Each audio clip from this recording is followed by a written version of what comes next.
because I'm above it and I could see everything, which is so cool.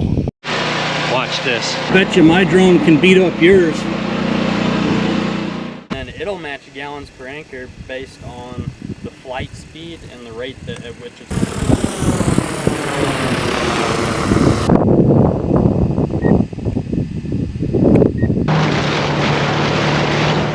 Good morning. So today we got the drone sprayer coming.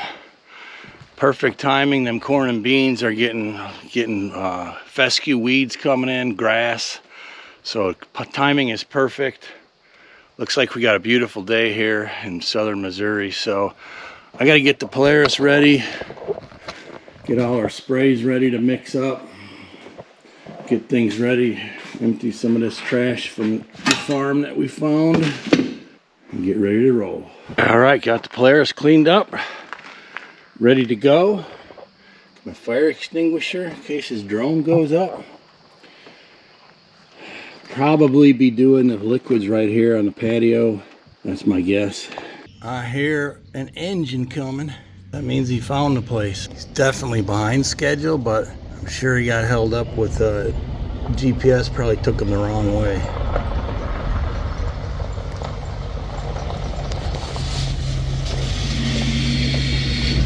Nice. Got backup today. Big water tank. All right. First thing we got to do is map out the plots. They're going to use their phones, and we're going to drive the perimeters of all the plots and get them mapped out. That's step number one.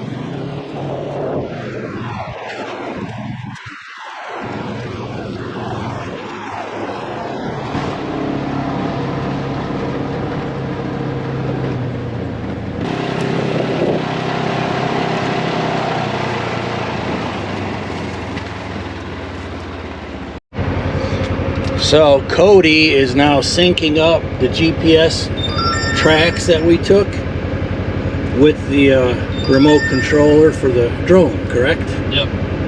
Nice. Exactly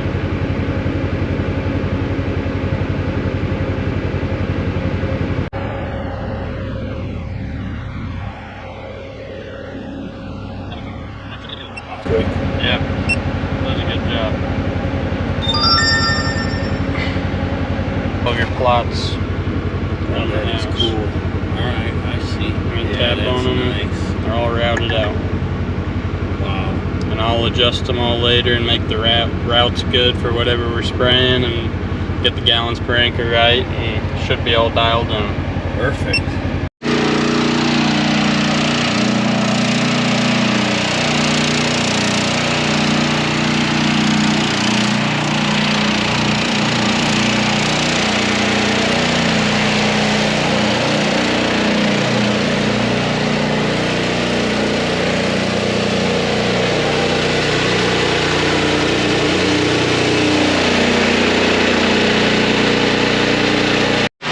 Watch this. Cody, I bet you my drone can beat up yours.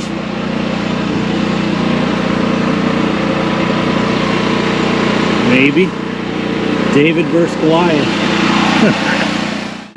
So that program is also telling you how much you need of your liquids and that. Yeah. Okay, sweet. It's telling me exactly what I need.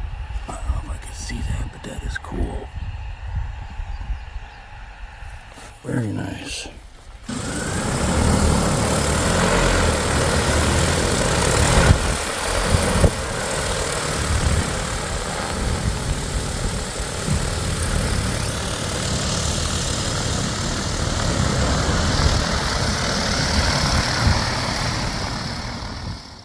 Okay, and for those interested in exactly what we're doing today, I am following Phil's kind of homemade protocol for a corn and bean mix, and I gave it a scout's effort, you know, trying to do this without chemicals. You know, I worked these plots up a half dozen times, but man, the fescue was coming in hard and fast. So this particular, it's a custom mix that he picked specifically so that it is both Roundup ready, and it's also Enlist 3 ready. So that means these corn and beans can tolerate 2,4-D and glyphosate.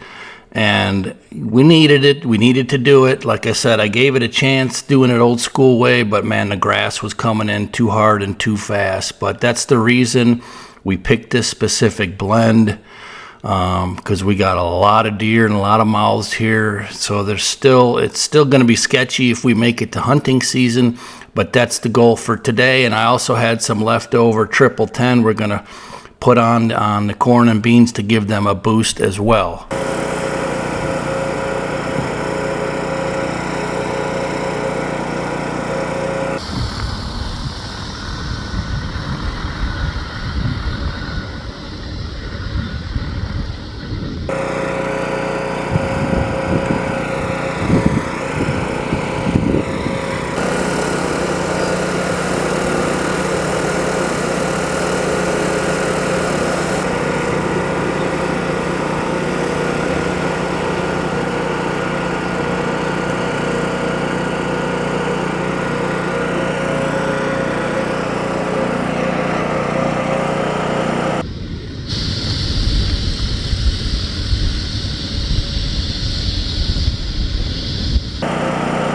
What do you say, Karch?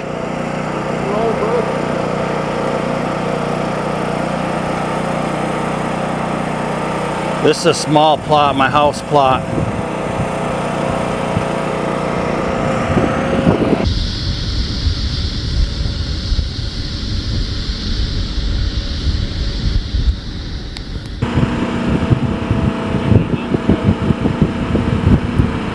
What's that? Dump truck, a load of gravel. Oh, all right. Got my gravel here.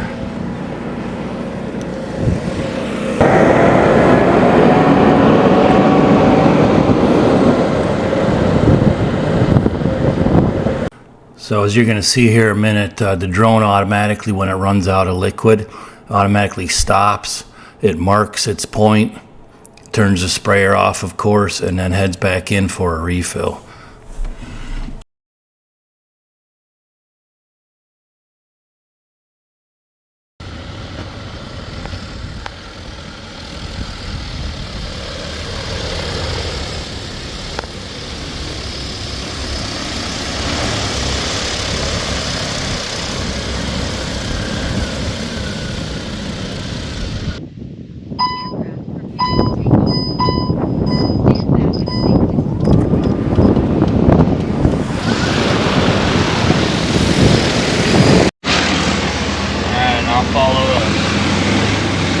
Oh, you follow us? All right.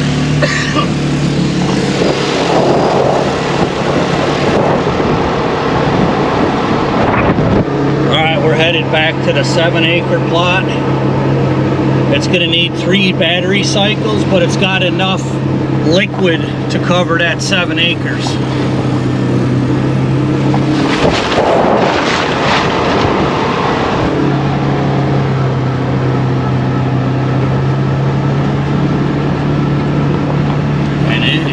Wet. No, ain't no way no one would be hitting these fields for a week. Got my buddy Justin here too, and we're like within a week they're calling for more rain.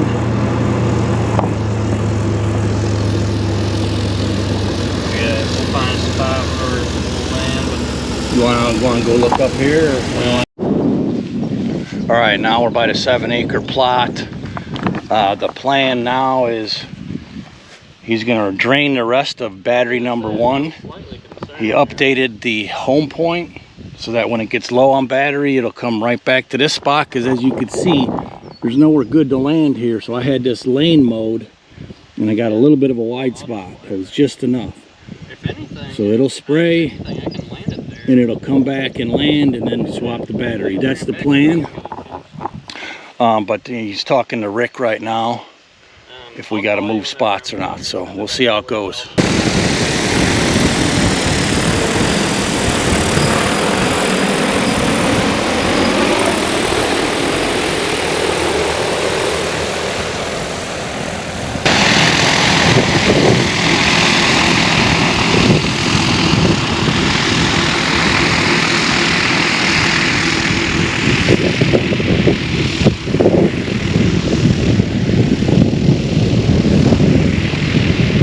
Spraying right now?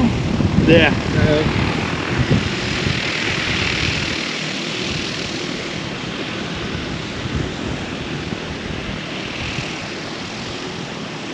What's the max load that thing compared? It can hold up to like 250 pounds. Did you ever try to grab onto it, have your dad fly around? Oh, I ain't no way I would ever trust myself to hang on to that sucker. I've seen people do it though. There's videos of people like going up above a lake and then they just drop. Or I think Rick was telling me one time there's some rescue thing out of an emergency. Somebody was getting ripped out and like with a riptide or something. They dragged him back with it. So that would be exceptionally handy, right? So it's spraying now, right? Yeah, it's spraying. Okay. And you're not, it's just doing its thing? It's just doing its thing, yep. So why doesn't it go like the whole length all the way? Why does it stop like part way? There's route segments, and based on the average length of the field, it's easier to do. So right there it's hitting short ways, and then you'll see it start to get longer and longer as it goes. Okay.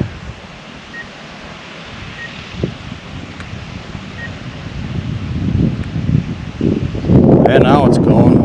Yeah, I met Rick through a church, is how we met. Oh, no, you're good.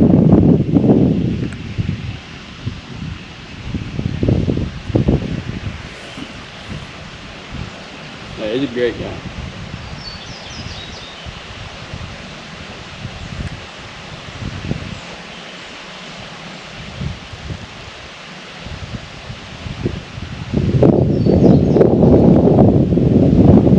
You guys see anything with this?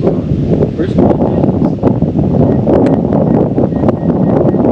Aircraft ready to avoid obstacles. Aircraft left to keep away from obstacles.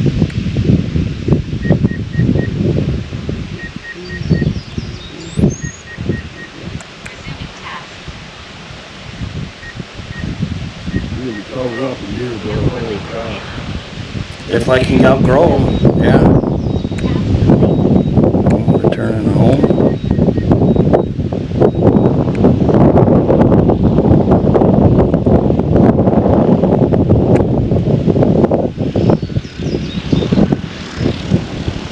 I'm gonna fly back to Rick and just tell her back there. Okay.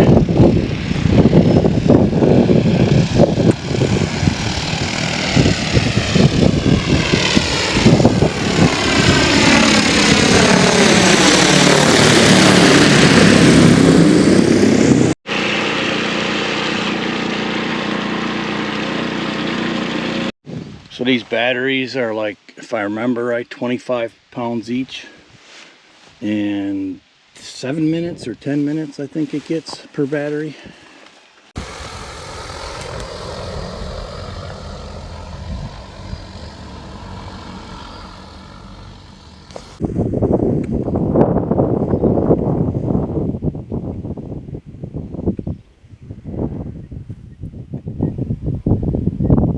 Man, that thing is cool.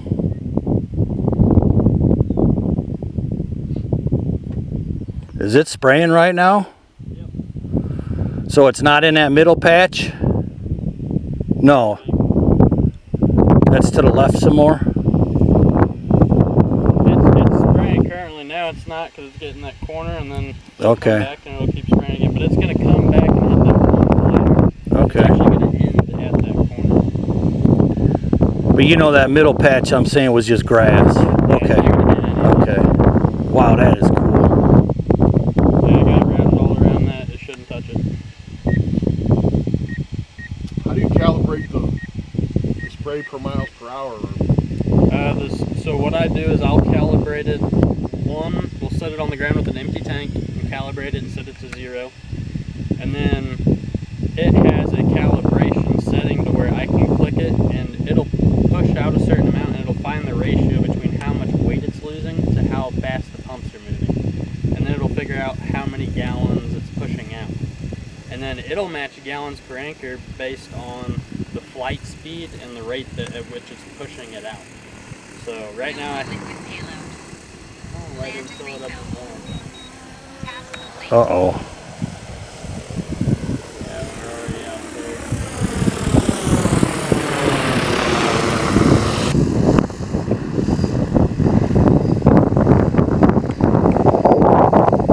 Yeah, and it just hit where it left off, and now it's going to go to the most, or the best spot to resume to get the maximum Wow. spray time in for your distance. Because if you run out on the far side of the field, you don't want to fly all the way to the far side of the field, you might as well spray it. Yeah.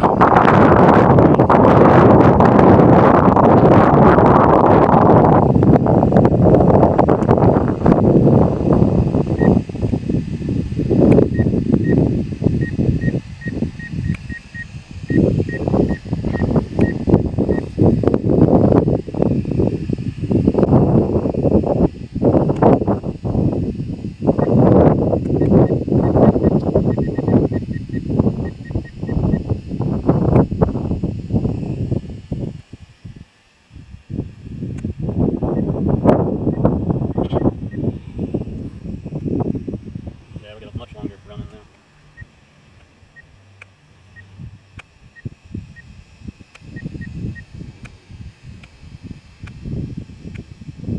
Nice. I'm gonna do my flyway. Holy crap, that's a absolute giant. Yep.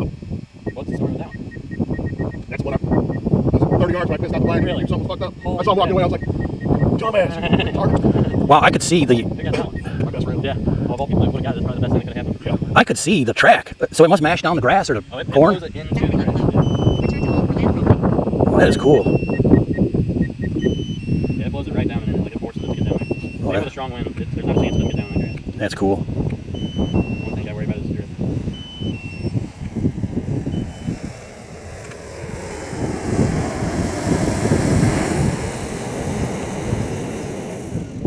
Time for battery change. Right back on. All right, getting ready to take off.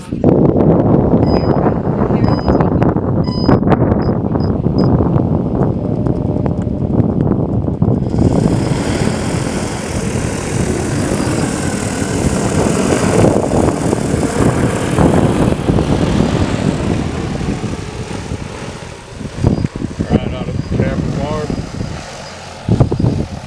Drone spray for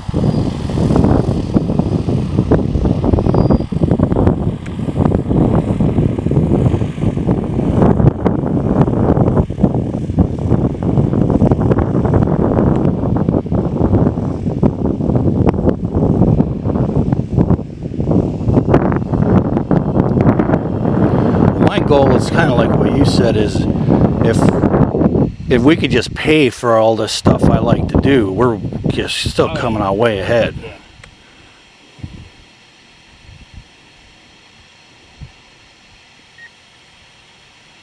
Where's your farm at, Owensville?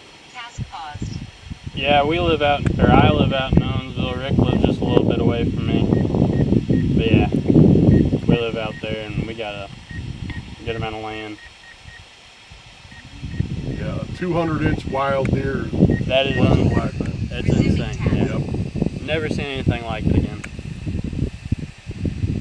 Yeah. Well, you're young. You may see it again. Yeah. I probably won't. Yeah, my dad would always tell me, he's like, yeah, if you saw like 145 incher, he's like, you better shoot it. But now it's like, there's some crazy ones out there, and it's just unreal how big they're getting now. When I first started hunting out here, if you seen a buck, you shot it. Yeah. If it was a spike, it didn't matter. You know, there weren't the amount of deer now. Yeah. The good old days of deer hunting is right now. Yeah. Task paused. It's going right around that locust tree.